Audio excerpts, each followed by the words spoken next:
সাল 1945, 6ই আগস্ট বিশ্বে প্রথম নিউক্লিয়ার বোম দিয়ে অ্যাটাক করেছিল আমেরিকা জাপানের হিরোশিমা শহর।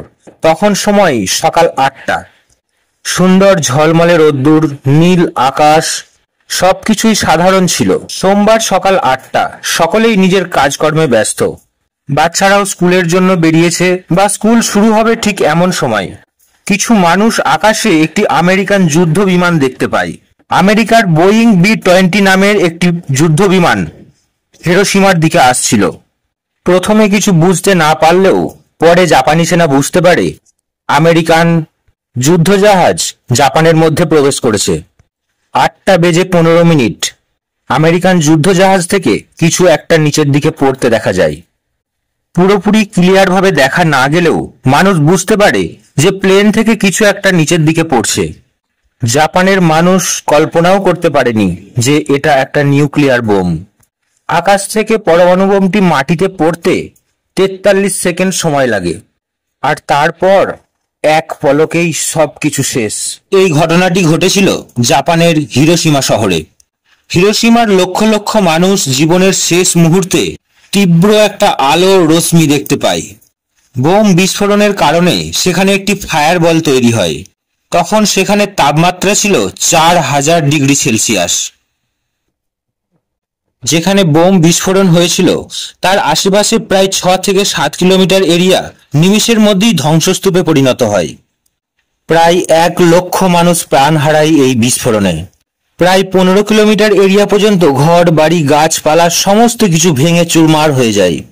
দেখে এমনই মনে হয়েছিল হিরোশিমাতে যেন আগুনের তুফান এসেছে। এটা শুনে সব থেকে প্রথমে আপনার মনে হবে কেন ফেলা হয়েছিল হিরোশিমা ও নাগাসাকিতে পরমাণু বোম। এই ঘটনাটির মূল বিষয় হলো সেকেন্ড ওয়ার্ল্ড ওয়ার 1939, দ্বিতীয় বিশ্বযুদ্ধের সময়, যখন হিটলার পোল্যান্ড দেশকে অ্যাটাক করেছিল আর এক এক করে অনেক দেশ এই যুদ্ধে সামিল হয়। এই যুদ্ধে একদিকে ছিল জার্মানি, ইটালি, জাপান, আর অন্যদিকে ছিল গ্রেট ব্রিটেন, সোভিয়েত ইউনিয়ন ও আমেরিকা। আশেপাশের আরো অনেক দেশ এদের সাপোর্ট করছিল, কিন্তু যুদ্ধের শুরুতেই আমেরিকা চেয়েছিল সে যেন এই যুদ্ধে সামিল না হয়। প্রথম বিশ্বযুদ্ধের পর আমেরিকা অনেক সচেতন হয়ে গিয়েছিল, সে কোনোভাবেই দ্বিতীয় বিশ্বযুদ্ধে সামিল হতে চাইছিল না। তখনকার সময়ে জাপান একটা শক্তিশালী দেশ ছিল। 1941 সালে জাপান যখন পার্ল হারবারে অ্যাটাক করে, তখন আমেরিকা বাধ্য হয়ে যুদ্ধে আসার প্রস্তুতি নেয়। জাপান জানতো যে আমেরিকা তাদের থেকে অনেক শক্তিশালী দেশ। যখনই আমরা দ্বিতীয় বিশ্বযুদ্ধের কথা বলি তখনই জার্মানি ও হিটলারের কথা সবার প্রথমে আসে। দ্বিতীয় বিশ্বযুদ্ধের সময় শক্তিশালী দেশগুলো তাদের আশেপাশে ছোট ছোট দেশগুলোকে যেমন কবজা করে নিচ্ছিল, জাপানও ঠিক সেই প্রক্রিয়ায় চালাতে থাকে। ভারতকে যেভাবে ব্রিটিশরা কবজা করে নিয়েছিল, ঠিক তেমনই 1940 সালে ইন্দোনেশিয়া, মায়ানমার, কলম্বিয়া, ভিয়েতনাম, চায়নার কিছু অংশ, south Korea, north Korea, Laos, এই সমস্ত দেশগুলোকে জাপান কবজা করে নিয়েছিল। 1940-এ জাপান ফ্রান্সের সাথে যুদ্ধ করে এবং ফ্রান্সকে নিজেদের কবজায় করে নেয়। ফ্রান্সে নিজেদের শাসন চালাতে থাকে, আর এটাই ছিল জাপানের সব থেকে বড় ভুল। জাপান দ্বিতীয় বিশ্বযুদ্ধের মধ্যে প্রবেশ করে ফেলে। তখন আমেরিকা দেখে যে হিটলার ইউরোপের একের পর এক দেশ কবজা করতে থাকে এবং এদিকে জাপান ঠিক একই রকম কাজ করে চলেছে। আমেরিকা সরাসরি যুদ্ধে নামতে চায়নি, তাই যে কোনোভাবেই জাপানকে আটকাতে চেয়েছিল। তাই আমেরিকা জাপানের সাথে লেনদেন ধীরে ধীরে বন্ধ করতে থাকে। আমেরিকা থেকে আসা তামা, লোহা এবং স্টিল পাঠানো পুরোপুরি বন্ধ করে দেয়। এরপর আমেরিকা জাপানকে তেল পাঠানোও বন্ধ করে দেয়। সেই সময় জাপানের 80% তেল আমেরিকা থেকে আসতো। আমেরিকা বলে, আমি একটাই শর্তে জাপানকে তেল দিতে পারবো, ফ্রান্স থেকে নিজেদের শাসন ব্যবস্থা তুলে নাও এবং জার্মানি ও ইটালির সাথে যুক্ত থাকা যাবে না। কিন্তু এটা করলে জাপানির মনে যে স্বপ্ন ছিল গ্রেটার এশিয়া বানানোর, তা কখনোই পূরণ হবে না। তখন জাপান আমেরিকার সাথে যোগাযোগ বন্ধ করে, লেনদেন বন্ধ করে অন্য কোনো বিকল্প রাস্তা ভাবতে থাকে। তখন জাপান চিন্তা করে আরো আশেপাশের অনেক দেশে তেল পাওয়া যায়, আমরা কোনো দেশে কবজা বসিয়ে যুদ্ধে জয় হয়ে নিজেদের শাসন ব্যবস্থা চালিয়ে সেখান থেকে তেল আমরা নিয়ে আসব। আমেরিকার ওপর ভরসা করার কোনো দরকার নেই। তখন জাপান মালয়েশিয়া ও ইন্দোনেশিয়ার ওপর আক্রমণ করার চিন্তা করে, কারণ ওই সময় মালয়েশিয়া ও ইন্দোনেশিয়াতে তেল ছাড়াও আরও অন্যান্য সামগ্রী প্রচুর পরিমাণে পাওয়া যেত। তখন জাপান চিন্তা করে যে আমরা যদি এই দেশগুলোকে কবজা করে নিই তাহলে আমেরিকার ওপর ভরসা করার আর কোনো প্রয়োজন হবে না। কিন্তু একটা অনেক বড় প্রবলেম ছিল, সেই সময় ইন্দোনেশিয়া ডাচের কন্ট্রোলে ছিল আর মালয়েশিয়া সেই সময় ব্রিটিশের অধীনে ছিল। ব্রিটিশ এবং ডাচ এরা দুজনেই আমেরিকার সাথে যুক্ত ছিল। জাপান যদি তাদের ওপর হামলা করে তবে আমেরিকা কখনোই ভালো কথা বলবে না। ইন্দোনেশিয়ার পাশেই ফিলিপিন্স সেই সময় ছিল আমেরিকার অধীনে, আর ফিলিপিন্স দখল না করলে জাপানের স্বপ্ন পূরণ হওয়া সম্ভব নয়। এক বৃহত্তম এশিয়া মহাদেশ গড়া কখনোই সম্ভব ছিল না। গ্রেটার এশিয়া গড়ার স্বপ্ন ফিলিপিন্স ছাড়া কখনোই পূরণ হওয়া সম্ভব নয়। আর ফিলিপিন্সকে অ্যাটাক করলে আমেরিকার সাথে তাদের যুদ্ধ হওয়া নিশ্চিত। জাপান জানতো যে আমেরিকা আমাদের থেকে অনেক বেশি শক্তিশালী, তাই সরাসরি যুদ্ধ করে আমেরিকাকে হারানো কখনোই সম্ভব নয়। জাপান চিন্তা করে যে আমরা যদি চুপিসারে যুদ্ধ করে ওদের যুদ্ধ বিমান, যুদ্ধ জাহাজ সমস্ত কিছু ধ্বংস করে দিই তাহলে বোধহয় আমেরিকা আর আমাদের কিছু করতে পারবে না। 1941 7ই ডিসেম্বর হঠাৎ করেই 350 জাপানি যুদ্ধ বিমান ফিলিপিন্সের ওপর অ্যাটাক করে, যেখানে আমেরিকান সেনাবাহিনীর শাসন চলছিল। আর মাত্র 2 ঘন্টার মধ্যে 19টা জলজাহাজ, 188টা মিলিটারি এয়ারক্রাফট এবং 2000-এরও বেশি আমেরিকান সেনাবাহিনী প্রাণ হারায়। তার কয়েক ঘন্টা পরেই জাপান ফিলিপিন্সের ওপর কবজা করে নেয়। জাপানের সব থেকে বড় ভুল ছিল এটাই, আমেরিকান সেনাবাহিনীর ওপর হামলা করা।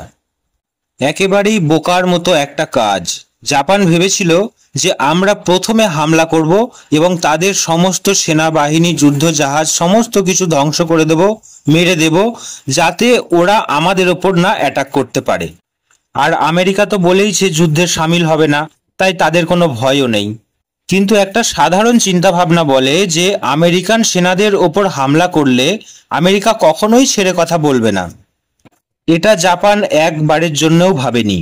আমেরিকার মতো একটা বড় শক্তিশালী দেশের ওপর যদি কবজা করা হয়, তাদের মিলিটারি বেসকে যদি ধ্বংস করা হয়, তারপরেও কি এমনটা ভাবা যায় যে আমেরিকা চুপচাপ বসে থাকবে? এই হামলার কারণে আমেরিকা অ্যানাউন্স করে যে তারা যুদ্ধে সামিল হতে চলেছে।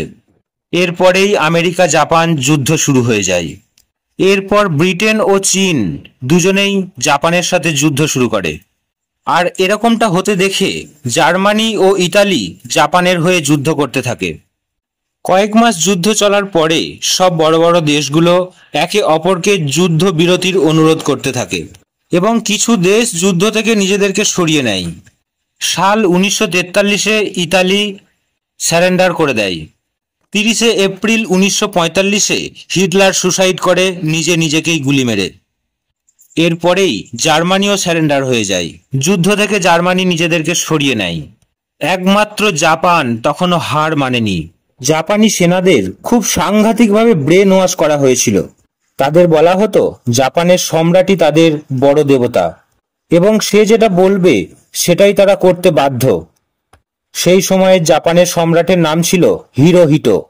যদি কোনো সেনা সম্রাটের কথা না শোনে তাহলে তাকে দেশের বিরুদ্ধে বলে মনে করা হতো এবং কেউ যদি সম্রাটের হুকুমের বিরোধিতা করে তাকে মেরে দেওয়া হতো। সেই সময় জাপানের কালচারকে খুবই খারাপ বলে মনে করা হতো। সেই সময় জাপান একটা এয়ারফোর্স তৈরি করে যারা যুদ্ধ বিমানটিকে নিয়ে আমেরিকান সেনাবাহিনীর ঘাঁটিতে বা যুদ্ধ জাহাজের ওপর আছড়ে পড়বে। এক কথায় বলতে গেলে যুদ্ধ জাহাজ নিয়ে সুসাইড করবে। এবং ছোট ছোট বাচ্চাদের ট্রেনিং দেওয়া হতো যুদ্ধ চলাকালীন ট্যাঙ্কের নিচে শুয়ে বোমা বিস্ফোরণ করা, তাতে ট্যাঙ্কটিও ধ্বংস হবে এবং বাচ্চাটিও মরবে। এইভাবেই ব্রেন ওয়াশ করা হয়েছিল জাপানিদের। জাপানের অবস্থা এতটাই ভয়ঙ্কর হয় যে খাবার থেকে শুরু করে জল পর্যন্ত কিছুই সহজে পাওয়া যাচ্ছিল না। মানুষ দুর্বল হয়ে পড়ে। কিছু সাধারণ মানুষ আন্দোলন করে যুদ্ধবিরতির জন্য, কিন্তু তাতে কোনো কাজ হয় না।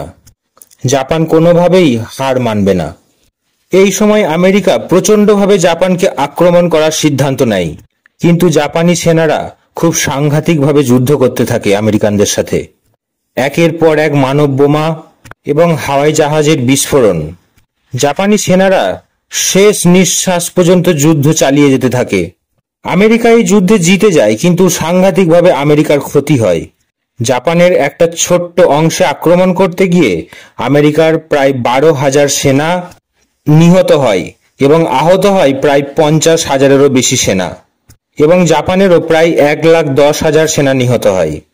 আমেরিকা চিন্তা করতে থাকে, এইভাবে যুদ্ধ করতে থাকলে জাপানকে সম্পূর্ণভাবে হারাতে প্রায় 10-12 বছর সময় লেগে যাবে। এইভাবে যুদ্ধ চলতে থাকলে শুধু জাপান নয়, আমেরিকাও শেষ হয়ে যাবে। দুই পক্ষেরই প্রচুর সেনাবাহিনী মারা যাবে।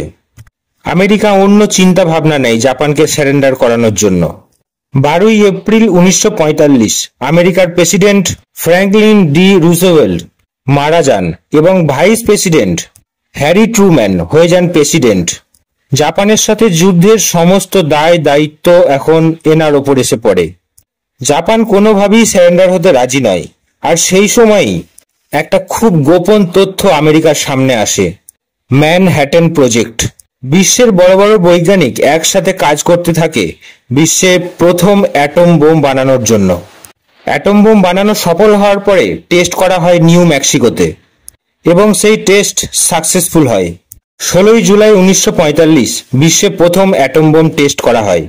এটা দেখেই আমেরিকার নতুন প্রেসিডেন্ট ট্রুম্যান ভাবে যে জাপানকে হারানোর উপায় আমেরিকা খুঁজে পেয়ে গেছে। সমস্ত উচ্চপদস্থ কর্মচারীদের সাথে আলোচনা করে কিভাবে জাপানে বোম ফেলা যাবে। তবুও একবার চিন্তা করে যে বোম ফেলার আগে একবার লাস্ট ওয়ার্নিং দিতে হবে জাপানকে। 26 জুলাই 1945 পোটসড্যাম ডিক্লারেশন। আমেরিকা, চায়নার প্রেসিডেন্ট এবং গ্রেট ব্রিটেনের মিনিস্টার, এই তিনটে দেশেরই সরকার জাপানকে স্যারেন্ডার করতে বলে এবং ওয়ার্নিং দেয় যে জাপান যদি স্যারেন্ডার না করে তাহলে জাপানকে পুরোপুরিভাবে ধ্বংস করে দেওয়া হবে। জাপান স্বপ্নেও কল্পনা করতে পারেনি যে অ্যাটম বোমের মতো কোনো অস্ত্র বা হাতিয়ার এই পৃথিবীতে আছে। জাপানের সাধারণ মানুষও বারবার তাদের সম্রাটকে যুদ্ধ বন্ধের জন্য অনুরোধ করতে থাকে, কিন্তু কিছু করার নেই, জাপান হার মানতে রাজি নয়। এই তিন দেশ যুদ্ধ বন্ধ করতে বলার কারণে জাপান কিছু শর্ত রাখে, কিন্তু আমেরিকা বিনা শর্তেই যুদ্ধ বন্ধ করতে বলে। এক কথায় আমেরিকা আনকন্ডিশনাল সারেন্ডার চেয়েছিল। জাপানের শর্ত না মানায় জাপান এই যুদ্ধবিরতির অনুরোধকে রিজেক্ট করে দেয়। এরপর 3 আগস্ট 1945 আমেরিকা সিদ্ধান্ত নেয় যে জাপানের ওপর অ্যাটম বোম ফেলা হবে। এরপর 6 আগস্ট 1945 বোয়িং B-29 বিমান বোম ফেলার উদ্দেশ্যে হিরোশিমা শহরের দিকে এগোতে থাকে। এই বিমানে ছিল লিটল বয় অ্যাটম বোম। হিরোশিমায় যে বোমটি ফেলা হয়েছিল সেই বোমটির নাম ছিল লিটল বয় অ্যাটম বোম। সকাল 8:15 এই বোম হিরোশিমার ওপরে ফেলা হয়। আমেরিকা পৃথিবীর ইতিহাসে প্রথম দেশ যে নিউক্লিয়ার হাতিয়ার ব্যবহার করেছিল। একটা ভয়ানক আওয়াজ এবং আলোর জ্যোতি যা মানুষকে কালা এবং অন্ধ করে দিয়েছিল, এবং প্রাণ হারিয়েছে প্রায় 1 লক্ষ মানুষ। এবং 4000 ডিগ্রি টেম্পারেচার যে তাপমাত্রা ছিল তাতে মানুষ ভাব হয়ে উড়ে গেছে। এক পলকেই সবকিছু ধ্বংস হয়ে যায় সেখানকার। হঠাৎ করে টেম্পারেচার চেঞ্জ হওয়ার কারণে প্রচন্ড বেগে ঝড় ওঠে এবং আশেপাশের সমস্ত কিছু তছনছ করে দেয়। মাত্র কিছুক্ষণ আগেই যেখানে ঝলমলে আকাশ বা সবকিছু স্বাভাবিক ছিল, কয়েক সেকেন্ডের মধ্যেই সবকিছু বদলে একটা ধ্বংসস্তূপ হয়ে গেল। আকাশ কালো অন্ধকারে ছেয়ে যায়। হিরোশিমার প্রায় 70% বিল্ডিং ধ্বংস হয়ে যায় এবং কিছুক্ষণ পর সেখানে বৃষ্টি হতে থাকে, কালো রঙের জলের বৃষ্টি, যেটা খুবই বিষাক্ত। এত বড় একটা ঘটনা ঘটে যাওয়ার পরেও জাপানের সম্রাট স্যারেন্ডার হতে চায় না। সম্রাট কারোর সাথে কোনো যুক্তি আলোচনাও করতে চায় না এবং ঘটনাটাকে খুব ছোট ঘটনা বলেই মনে করে। যুদ্ধ বন্ধের কোনো প্রশ্নই আসে না। এর 3 দিন পর 9 আগস্ট 1945 আমেরিকা আর একটা বোম ফেলে দেয়, এবার নাগাসাকির ওপরে। বেলা 11টা নাগাদ বোয়িং B-29 বিমানে নাগাসাকির ওপর একটি বোম নিক্ষেপ করা হয়। এই বোমটির নাম ছিল ফ্যাট ম্যান। এই বোমটি আগের থেকে অনেক বেশি ক্ষমতাশালী ছিল। এই বোম বিস্ফোরণের ফলে আকাশে যে মাশরুম ক্লাউড তৈরি হয় সেটা বিশাল আকৃতির ছিল। প্রায় 40,000 লোক মারা যায় এবং প্রায় 7 কিলোমিটার এলাকা জুড়ে পুরো জায়গা ধ্বংস হয়ে যায়। এই দুটো বোম বিস্ফোরণের কারণে প্রায় 2 লক্ষ মানুষ মারা যায়।